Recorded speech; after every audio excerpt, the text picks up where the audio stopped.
eu quero saber mais, saber tudo. Parem para pensar um pouco. Qual foi a invenção mais importante do século XX? Talvez o avião? Energia nuclear? São ótimos candidatos, claro. Mas existe um argumento muito, muito forte de que foi algo bem menor. Na verdade, praticamente invisível. Um componente que hoje alimenta todo o nosso mundo moderno, sabe? Do smartphone que está no nosso bolso até as naves espaciais explorando o sistema solar. Vamos fazer um exercício. Pense no espaço ao redor de quem está ouvindo agora. Quantos transistores existem aí? A resposta é impressionante. A estimativa é que existam trilhões e trilhões de transistores na Terra hoje. Eles são os verdadeiros heróis anônimos da era digital, trabalhando quietinhos em quase tudo que é eletrônico. Mas para a gente entender por que eles são tão cruciais, a gente precisa voltar um pouco no tempo e ver como era o mundo antes deles. Antes do transistor, a computação era dominada pela válvula a vácuo. Tenta imaginar isso, um computador do tamanho de uma sala, lotado de tubos de vidro super frágeis, que consumiam uma energia absurda, esquentavam pra caramba e ainda por cima viviam falhando. Agora compara isso com o poder de um smartphone. Essa transformação toda, de uma sala inteira para o nosso bolso, só foi possível por causa de uma única invenção. Então, como é que a gente saiu da frágil válvula a vácuo e chegou no poderoso microchip? A resposta está num dispositivo minúsculo que resolveu, de uma só vez, todos os problemas do seu antecessor. A história começa lá nos Bell Labs em 1947. 3 cientistas, Bardeen, Brayton e Shockley, estavam buscando uma alternativa para as válvulas. E o que eles criaram foi o primeiro transistor. Ele era menor, muito mais confiável, mais eficiente e basicamente abriu as portas para a era da eletrônica de estado sólido. O impacto foi tão gigantesco que em 1956 eles levaram o prêmio Nobel por isso.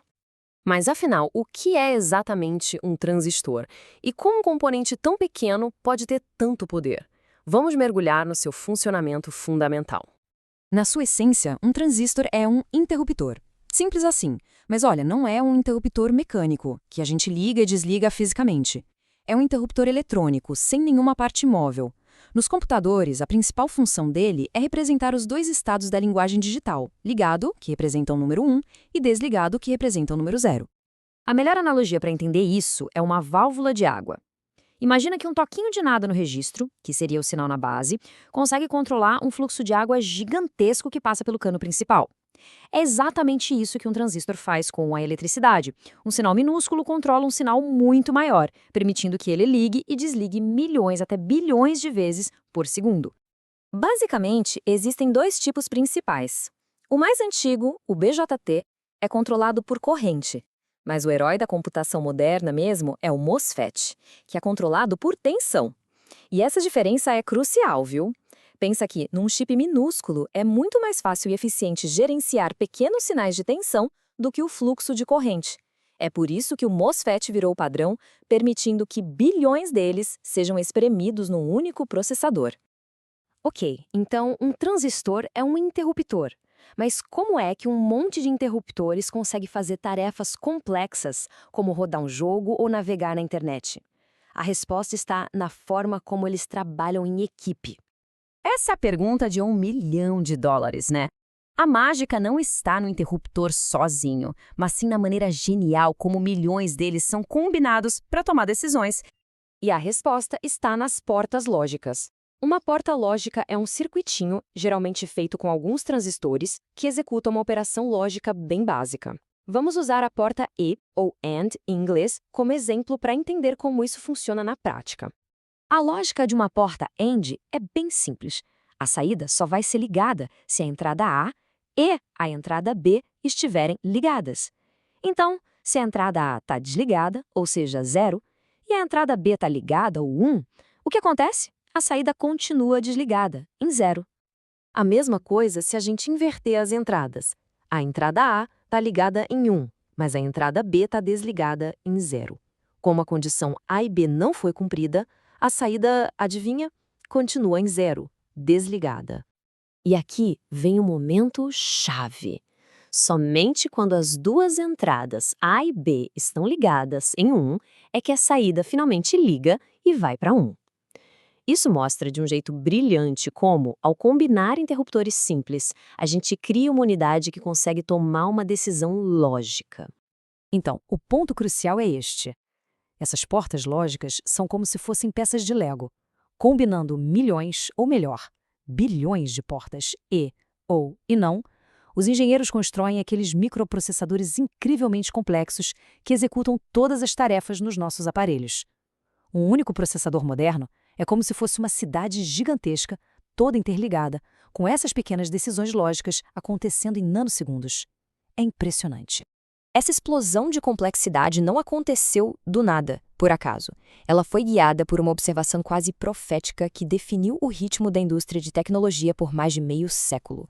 Em 1965, Gordon Moore percebeu uma tendência. A cada 2 anos, os engenheiros conseguiam dobrar a quantidade de transistores que cabiam num chip. É importante entender que isso não é uma lei da física, tá? É mais uma projeção da indústria, uma meta que impulsionou a inovação num ritmo exponencial.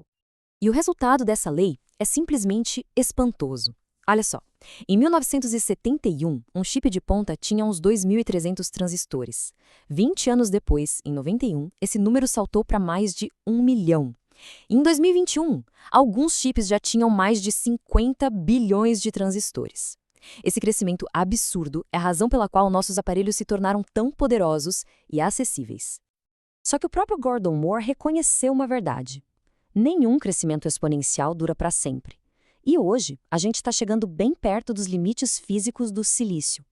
Os transistores estão ficando tão pequenos, mas tão pequenos, que os efeitos quânticos começam a atrapalhar o funcionamento deles.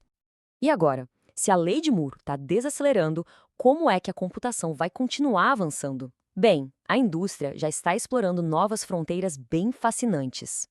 O futuro do interruptor não é só sobre deixá-lo menor, mas sim mais inteligente. A gente está vendo ideias como empilhar transistores na vertical, sabe? Criando arranha-céus de poder computacional em 3D. Estão explorando materiais novos, como o grafeno, que promete ser mais rápido e eficiente que o silício. E tem até abordagens mais radicais, como a computação quântica e a neuromórfica, que tentam imitar a física subatômica e a eficiência do cérebro humano. A jornada do transistor, no fim das contas, é uma história sobre controle. Nós aprendemos a controlar o fluxo de elétrons com uma precisão incrível, e isso nos deu a era digital. A grande questão que fica é: qual será a próxima partícula, a próxima força da natureza que a gente vai aprender a controlar? E que nova era isso vai inaugurar? O legado do transistor não está só nos aparelhos que ele criou, mas nessa busca sem fim pelo próximo grande salto.